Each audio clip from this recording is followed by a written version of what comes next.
I'm Claire Dooley. You're watching CHGTV, and this is the Geoengineering Report, where we identify the threat in the skies.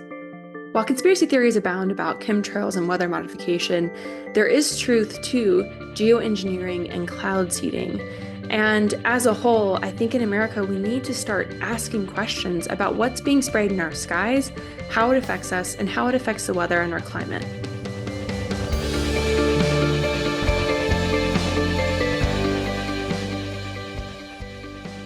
This shift isn't going to happen overnight, and expert Dane Wigington explains why this battle is far from won. Dane, tell us what's going on with these maps. Well, we have no departure from normal surface temperature maps. The one you're showing there is actually a global departure from normal surface temperature map. And you see the only far below normal location, terrestrial location in the whole world is the continental US, and that's not nature. And this has been the case going all the way back to 2012. Off and on between record highs, there's record lows. It whiplashes back and forth and back and forth. That's not nature. Every time there's enough moisture, anytime and anywhere there's enough moisture, chemical ice nucleation cloud seeding operations are being used to create a cold, dense layer of air that descends to the surface and drops surface temperatures. And it is extraordinarily devastating on flora, fauna, people, infrastructure. They are flash freezing the population and creating sensationalized headlines so that people in America wonder why anybody could be worried about the climate when it's so cold. This is a continental US departure from normal temperature map, and you see what's cold is the most populated portion of the United States has been the most anomalously less warm region in the entire world for the last 13 years. That's not nature. And we're seeing a ramping up of these operations in recent weeks since the change of administration, not a scaling back, but a ramping up. So again, that doesn't excuse any former administration at all. All we're stating is that we just see a continuation of the same with an even larger acceleration. So again, people need to understand this is winter weather warfare, Polly, period. Chemical winter weather warfare.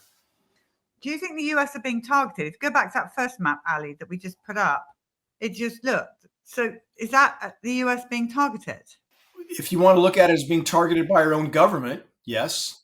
And again, the purpose, and people don't seem to be clear on that, is that when we've done so much damage to the planet, and we have from countless forms of human activity, we've been absolutely horrific stewards of the planet.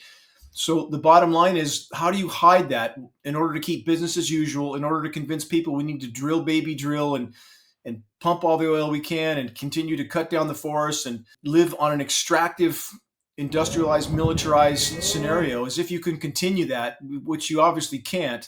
But how do you convince people that there's nothing wrong? There is no damage to the planet or the climate.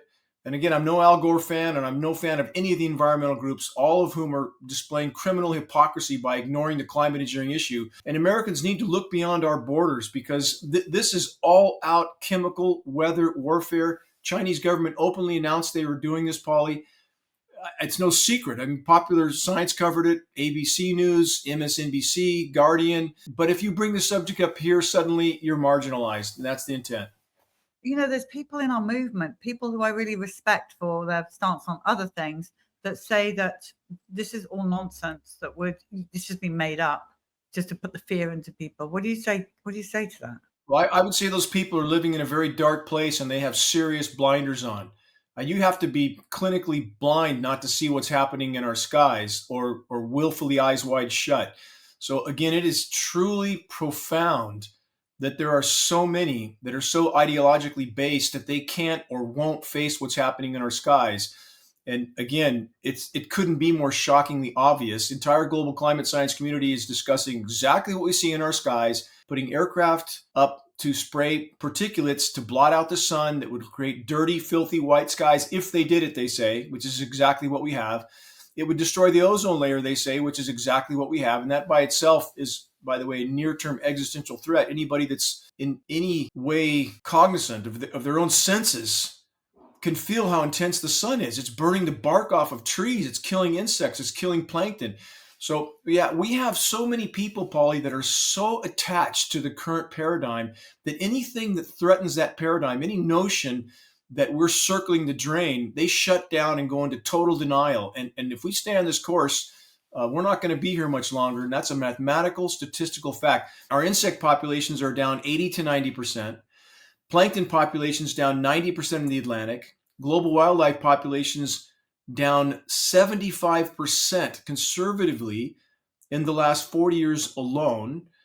And ozone layer right now, based on current readings, and we had a former NASA contract engineer taking these readings for us, state-of-the-art equipment, we're down to 30% of the ozone layer remaining, 30%. We're near a functional collapse of the ozone layer, which is an existential threat by itself. At what point should we become alarmed? Well, yesterday. I mean, we're in a critical situation now. Yes. And what we would argue at geoengineeringwatch.org, that although there are many other valid causes and concerns, if the ship on which we are all passengers, aka planet Earth, if that ship fails and goes under, which is exactly what's happening right now, do not all those other causes and concerns then become moot?